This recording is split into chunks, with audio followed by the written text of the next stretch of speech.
J'ai grandi à Casa jusqu'à mes 18 ans. Là, j'écris des romans.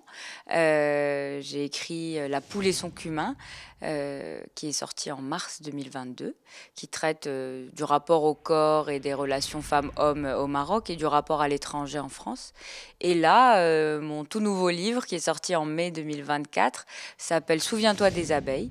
Et on suit un jeune garçon, Anir, qui a 10 ans et qui vit au sein du plus ancien rucher collectif du monde, qui est à 1 heure et demie d'Agadir. Et en fait, moi, je puise mon envie d'écrire dans les injustices que je vois. Donc, mon écriture est toujours engagée. Et c'est important pour moi de montrer les choses, pas les dire, mais les montrer par des histoires pour un peu essayer de changer les choses à ma manière.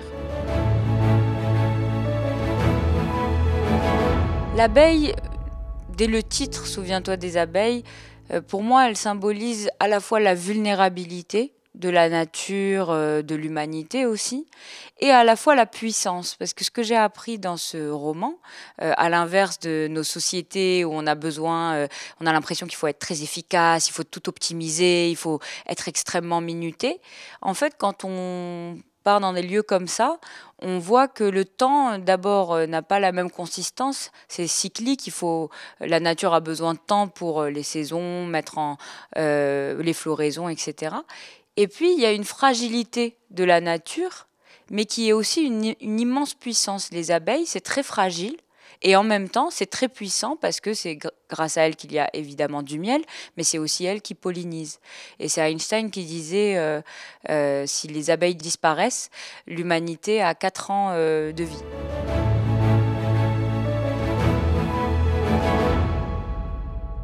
Mais ce qui m'a poussée à écrire ce livre, c'est la découverte de ce lieu. Je ne connaissais pas et j'ai découvert via un article de journal. Et là, je me suis dit, mais on a des lieux incroyables au Maroc et on ne connaît pas encore assez bien notre patrimoine. Et quand j'y suis allée, j'ai parlé à la population locale, je suis restée vivre avec eux quelques jours et on m'a raconté des histoires et à cause du manque d'eau, on m'a dit que ils devaient partir obligatoirement.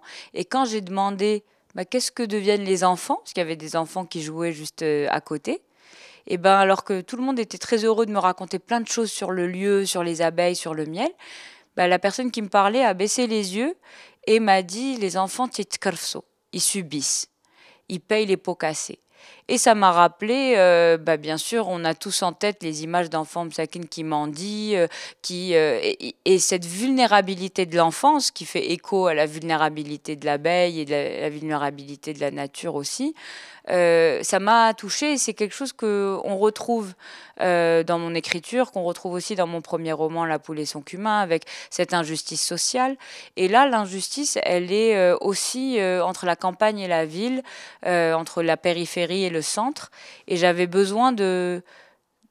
On dit, Marguerite Duras, j'aime beaucoup cette phrase d'elle, elle dit écrire, c'est hurler sans bruit.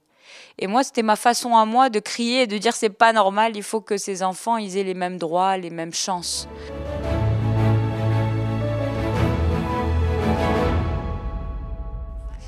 Exactement, mais moi j'avais envie de mettre en parallèle la terre et la mer. C'est la terre nourricière qui s'assèche et qui peut plus nourrir l'enfance, et c'est aussi la maman où il se passe quelque chose lors d'une nuit tragique au tout début du livre qui fait qu'elle a une sorte de traumatisme et elle n'arrive plus à communiquer avec son petit garçon. Et donc, moi, la question qui m'a importée pendant tout le roman, c'est qu'est-ce que fait l'enfance quand la terre et la mer ne peuvent plus les nourrir. Cette impuissance de l'enfance qui subit quelque part et le changement climatique, la sécheresse, etc. Mais j'avais envie d'en parler à hauteur d'enfant, d'en parler avec le cœur.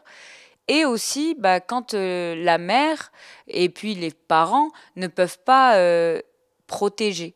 Parce que c'est ce qui se passe avec les enfants vulnérables, c'est qu'ils ne peuvent pas être protégés par leur famille et du coup, la société les engloutit. Les réalités sociales peuvent les engloutir.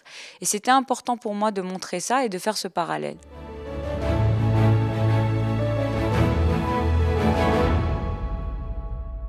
J'ai été très heureuse et très émue parce que, en fait, ce qui importe quand on est sur des listes comme ça ou qu'on gagne des prix, c'est que le livre a accès à plus de lecteurs.